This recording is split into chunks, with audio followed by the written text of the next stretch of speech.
Kate Bush, 50 words for snow. Oh, buddy. Hi, my needle drops. Anthony Fantano here, the internet's busiest music nerd, and it's time for a review. Kate Bush, 50 words for snow. Kate Bush is a UK singer-songwriter who I needed to get acclimated with more than I already was for the purposes of this review. Full disclosure here, I am not exactly a scholar when it comes to Kate Bush's body of work. And even though this album was not clicking with me on my first and second listens, I was up for the challenge of reviewing a Kate Bush album, especially since her name gets thrown around with the art pop greats like Bjork, Peter Gabriel, Brian Eno. And even though my first impressions were kind of lukewarm with this LP, it didn't sound generic to me. So I figured it was worth kind of sticking around and figuring out why I wasn't totally in love with it. But now, with hindsight, now that I've heard it many more times, I can understand why it wasn't clicking with me at first. I can understand why it's not clicking with a lot of people, and why it may not be for every Kate Bush fan. And I think a lot of it has to do with just with pacing. This album is very slow. Kate's knack for storytelling and her personality are still here, but like I said, they come on slowly. The material on this LP, I feel, comes on even slower than what was on 2005's Ariel. Really getting into this LP can be as time-consuming as just taking an ice cube, pulling it out of the freezer, throwing it on the counter, and then just waiting for it to melt at room temperature. Still, it's no surprise that in the world of music there are records that jump out at you and others that you kind of need to dive into actively. And this is definitely one of those instances. Now, the instrumentation on this LP has been toned down a little bit, I think, to a really icy combination of vocals, piano, and strings. Of course, there's upright bass on here, and synthesizers and guitar, drums as well, and some guest vocalists, but sometimes their appearances, the roles that they play, just are so subtle, it's just not going to hit you on first listen.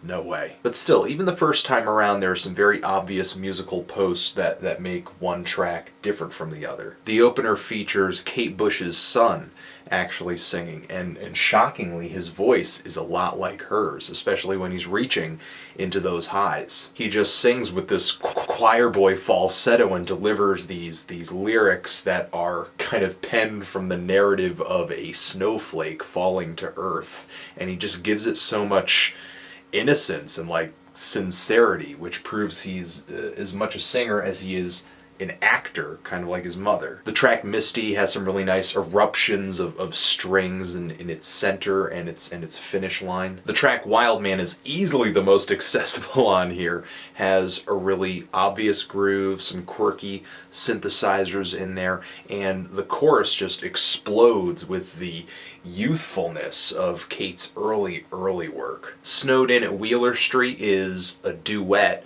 about kind of two lovers who, across time, name-dropping very specific historical events, are always kind of broken up. Their paths never quite meet up, just run parallel to one another for all that long. Both vocalists on the track are just so passionate, and they're so sincere. I really love that track. It was one of the tracks that I loved from the very first listen, which made it even more surprising that the guest vocalist on this track is actually Elton John.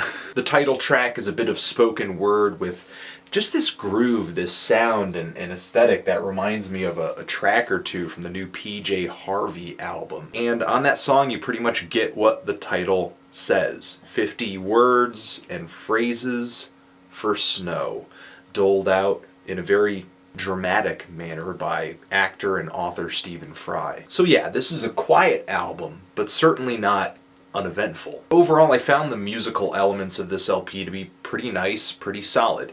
Yeah, this thing wanders, it meanders, it repeats phrases and ideas to draw them out in a really indulgent display. But it's not like these songs are without their progression.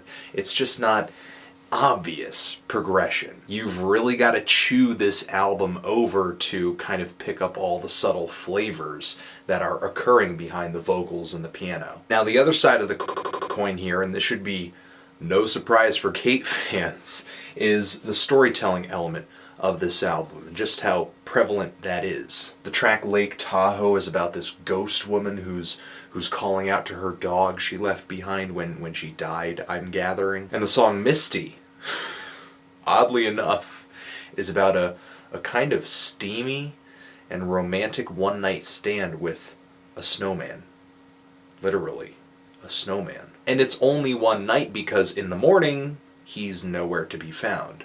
The sheets are all soaked, and there are twigs and leaves left behind. The song Wild Man is kind of an ode to the Yeti. Lyrically, the only points on this LP that I kind of found underwhelming, where I was really wanting more, were on the title track, definitely, where it's pretty much just Kate counting against these different words and phrases for snow. And yeah, I really like the sound of that track. I love the instrumentation. I love the feel of that song, but the more cynical side of me says, you know what, this is kind of like a glorified version of 99 bottles of beer on the wall. And the final track's narrative isn't really all that strong either, and just does not feel like it ties all the ideas of this album together in a way that I guess I'm happy with. But that's just the lyrics. Musically, the only song I wasn't really into on this thing was actually Lake Tahoe. The track's storyline gets kind of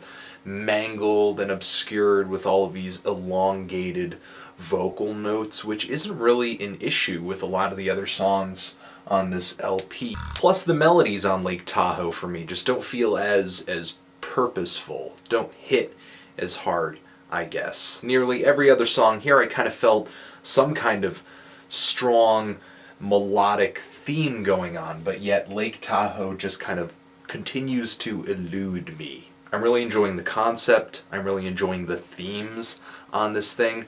Overall, it's kind of like being trapped in this winter-themed fantasy world created by Kate for about an hour. Or maybe rather, lost, because this thing in a way is kind of like walking into a forest in the midst of a very heavy snow, walking in too far and kind of losing your place because the snow is covering your tracks. And now that I have more of a lay of the land, I figured out where things are, it's been a nice experience. At every turn there's another metaphor for death, or love, or loss, or age. And not that I can't completely relate, but I feel like I would appreciate this album so much more with a decade or two under my belt. Especially since there's a very kind of strong adult contemporary vibe radiating off of this thing. I just enjoy personally the quirkier sounds of an album like The Dreaming more. If that ever changes,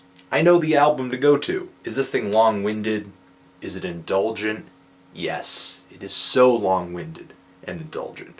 But that's what kind of makes this thing stand out. And even though, yeah, it's not as bold as a lot of Kate's albums, it still ultimately ends up being kind of idiosyncratic, just like her previous efforts are. If you think this thing is boring, I'm not going to tell you you're missing out on anything, because this album just does not hold what you look for in music, and that's all. But if you're in the search for a very chilly atmosphere and songs that kind of seep into your head very slowly, then this is definitely one of the high points of this year. Kind of feeling a decent to strong 7 on this thing, but what do you think of it? Do you love it? Do you hate it? Why? And what do you think I should review next? Anthony Fantano, Kate Bush, 50 Words for Snow, forever.